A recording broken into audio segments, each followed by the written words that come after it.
Hi, everybody. This is Tolly, and I am here for you with some thoughts on the Odyssey and retellings in general. So, like so many people, I have sat down recently and watched Christopher Nolan's film adaptation of the Odyssey. And ever since the credits rolled, my brain has been spinning. But my brain is pretty much spinning about everything that I consume. So, it's important to say that I had some very specific thoughts around the Odyssey, specifically because for the past couple of years, Epic the Musical by Jorge Rivera-Herrans has been a huge part of my brainscape. And so it was through that I really had all the beats of Homer's story backwards, forwards, left, and right in my head. And sitting down to watch Nolan's take, I of course expected to see quite a bit of familiar ground, and there very much is. But what blew me away was how two brilliant creators could take the exact same ancient journey and arrive at completely opposite conclusions about humanity. And the more that I thought about it, the more I realized that this is true across every iteration of the Odyssey that I've ever seen. So I will also bring up briefly the Coen brothers film "Oh Brother, Where Art Thou," which many don't know is an Odyssey retelling, but it very much is. And in talking through all of these versions, I want to point out a realization that was even bigger, a defense of adaptations itself. So often, adaptations and retellings are maligned by people. They get tired, they get bored of the same thing, the same kind of tropes being hit. And yet, tropes are fundamental to book genres and TV genres and movie genres for a reason. We expect them to be there. You can buck some of them, but if you don't have a love story, you don't have a romance. You're literally not hitting the notes of the trope. And retellings have a lot of those same features. They just, whatever your beats are that you're following, is the source of what you're retelling. Um, and the fact that we retell these stories over and over again is, in my thesis here for you, not a flaw in our culture or a lack of creativity. It's a powerful tool, and it's part of how we process what it means to be human. So let's start with my two major comparisons that I took us to at the beginning: Nolan's The Odyssey and Epic the Musical, and how they handle a core central theme of men and monsters, since both of these very much do address this topic. In Epic the Musical, Odysseus starts out as a merciful man who was traumatized by the choice he had to make in Troy at the behest of the gods, and is trying to hold on to his goodness and get home to his family as a good man.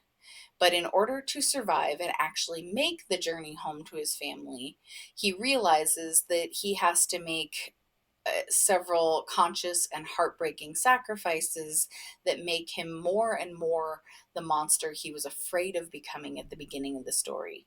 In the end, he chooses to become the monster. His entire trajectory is going from that man to monster, reaching its peak right as he returns home to clean house in Ithaca.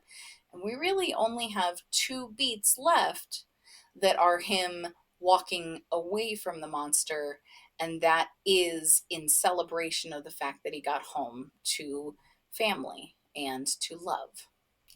In Nolan's version, he completely flips that on his head.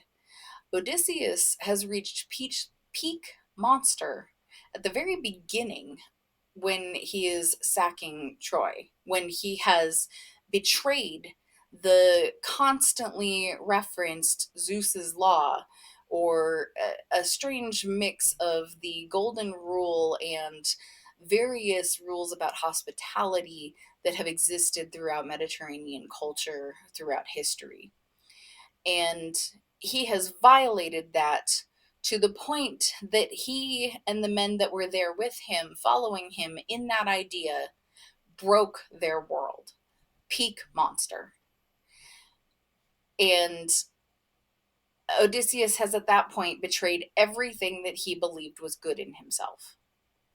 His 10-year journey home isn't about him becoming a monster.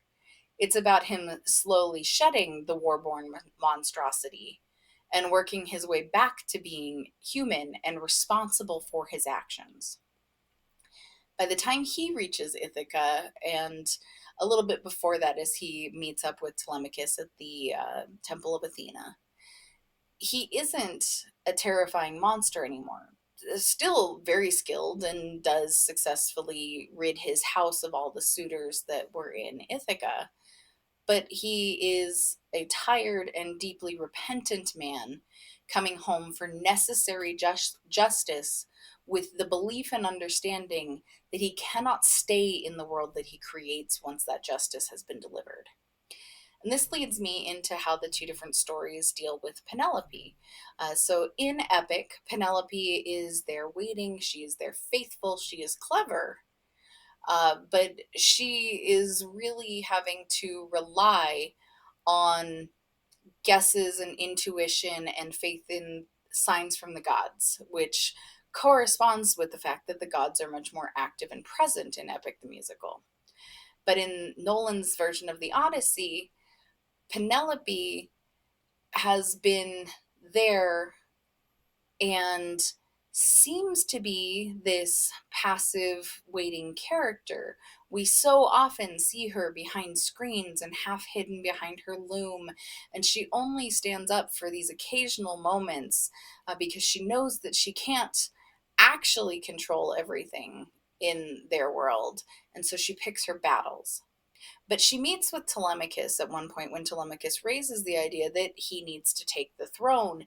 And she rages at him that, oh, because an empty throne is so terrible. I have sat this throne for 20 years. Does my experience mean nothing? And it validates a prior conversation between Telemachus and Penelope about how she views him as not ready, and he accuses her of hoarding power for herself. And she doesn't own it then, she does own it later, but at the same time, she also ends that conversation with the fact that she wants Odysseus more. And so she has gone on her own journey of hardening and becoming as ruthless as her husband became to abandon his morals and take Troy. She wants to throw the gods' hospitality into the flames and watch them all burn. And therefore, she is just as jaded and corrupt as Odysseus. Thus, neither of them is fit to rule by the end of the story. They're both too jaded by what they had to do to survive, and by the fact that they no longer believe in the rules of the world they once lived in. So they leave. They hand the throne to Telemachus, the uncorrupted generation who can actually rebuild Ithaca and protect the people and start anew in what the world actually is now. Nolan's message, I found it to be very pessimistic, but also grounded in the kind of things that we do see in the real world. That by establishing that they broke the moral standards, the victors brought a dark age upon the world. The men of the sea that everyone feared were the traumatized men themselves coming home after having abandoned the morality that they had gone to Troy for. Epic, on the other hand, ends with an optimistic embrace. We get love reuniting them. We get wit and intelligence.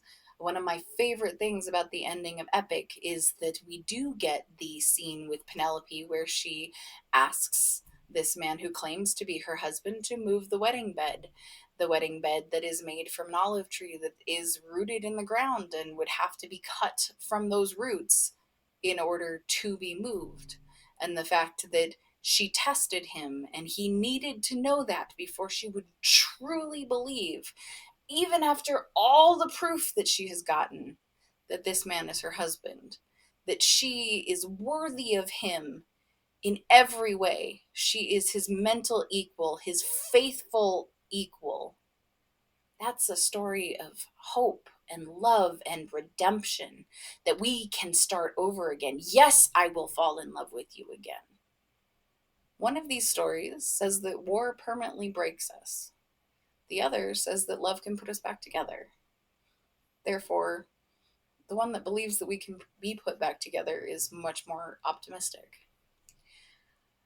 And then we get into an adaptation like Oh Brother, Where Art Thou?, which completely bypasses all of those moral lessons.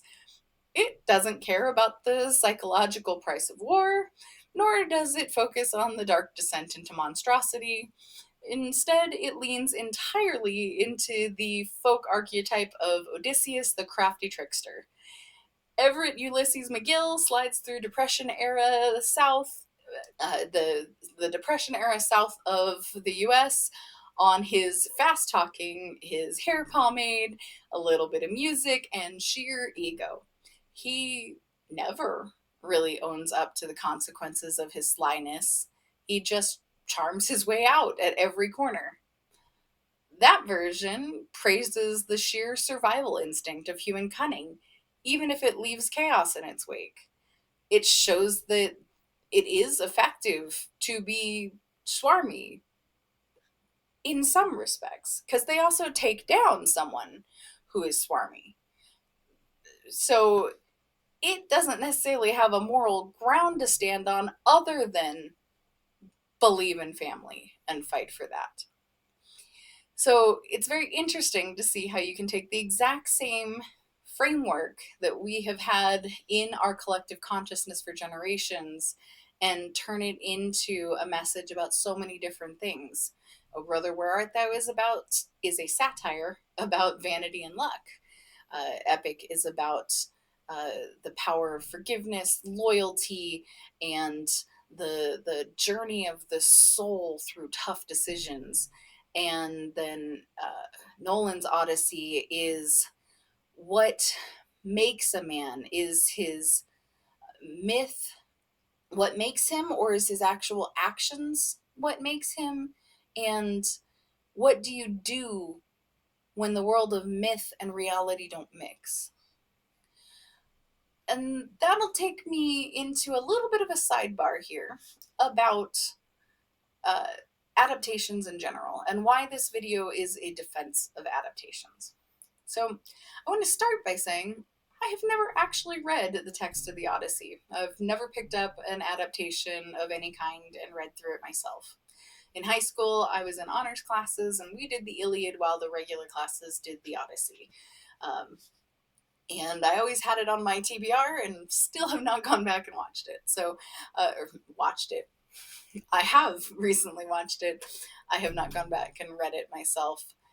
And yet, between hundreds of little pop culture references, I already knew the majority of the story before I really dug into Epic, which, like I said, consumed my world and is what taught me the story kind of inside and out. But there were things like Muppet Babies. I remember them doing Circe and having Miss Piggy the Pig turn everyone into pigs. You had the pig curse in Willow as a reference back to Circe the witch turning men into pigs. And then these other adaptations that I've already talked about. Our culture knows this story in bits and pieces, even if it doesn't in its whole. We've absorbed it into our DNA so completely that it comes to us through osmosis. And the same kind of thing happens with fairy tales. And fairy tale adaptations are a huge portion of all the media that we consume. I'm going to cite Cinderella.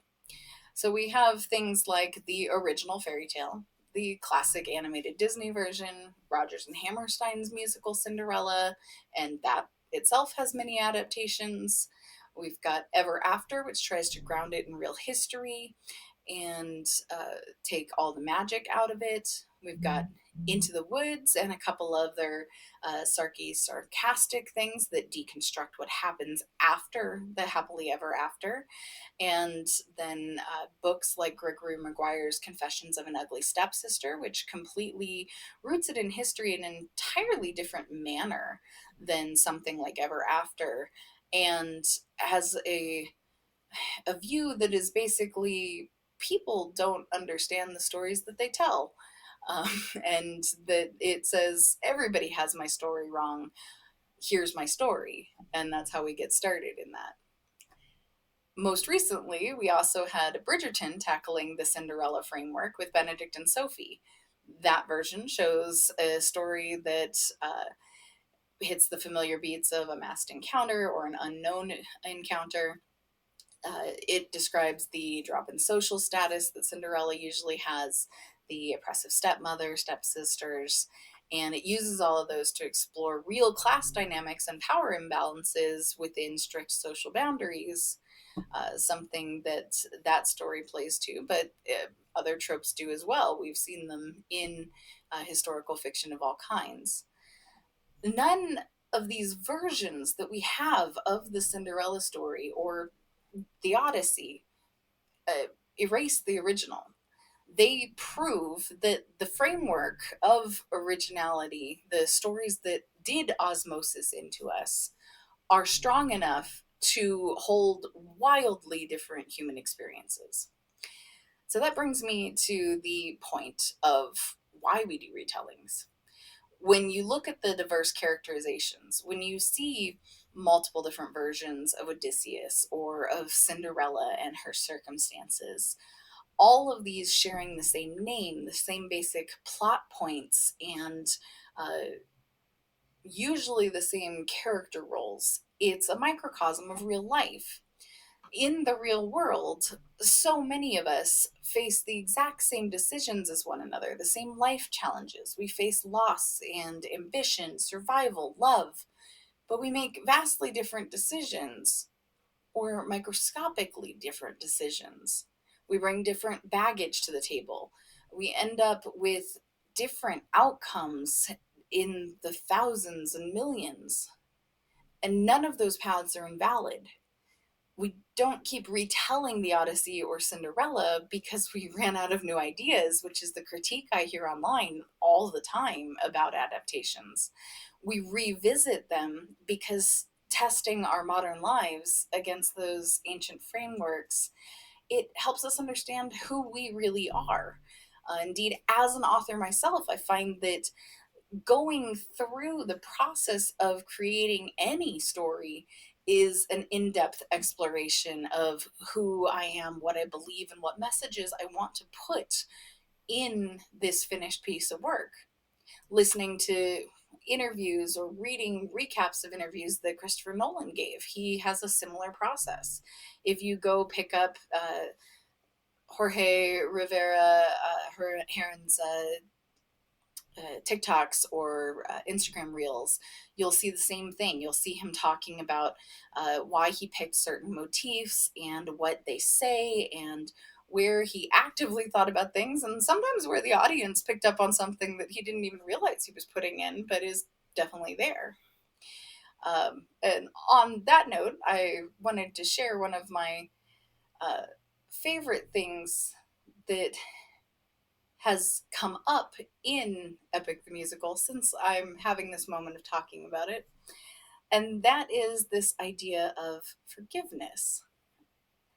Uh, there is a concept that my partner, Wizard Lionheart, has that forgiveness came into the world through the birth, life, and death of Jesus Christ. Whether you think he's a real person or just another myth like Odysseus, that his story is the birth of forgiveness, that we had mercy and we had grace and we had ignorance and vengeance, but we did not have forgiveness until Christ brought it. And so, therefore, in Epic, when Odysseus asks Poseidon, why can't you just forgive? Let's forget and move on. And Poseidon says he can't. He's literally backing up that belief. And the more I dig into that, the more I think that's true. So it's a concept you may see me revisit in my work. But, and then in similar ways, Christopher Nolan's films talk about time and memory and uh, the choices we make in moralities in ways that very few other people do. And I highly respect that. Even if I don't necessarily agree with his conclusions most of the time, I find them to ultimately either be soft or pessimistic. Um, but that's really the core of my thoughts and why I think that we will never stop retelling the same stories, and why the core belief that there are only 8 stories that humans can tell is fundamentally true, and yet we have more stories out there than we've ever had before. And each one has its own unique flavor, just like every life has its own unique flavor. I want to thank you all for going through this with me, and I would love it if you could tell me about your favorite version of a classic retelling in the comments section down below. One of my favorite retellings of a classic story that probably doesn't know that it is a retelling of a classic story is that the Selection series by Kira Cass is ultimately a retelling of the core concepts of the Esther story. The idea that many, many young people were gathered for the idea of becoming queen. Yep, that's Esther. So, yeah, tell me what you think in the comments down below. And then we've got my books available for sale on Amazon.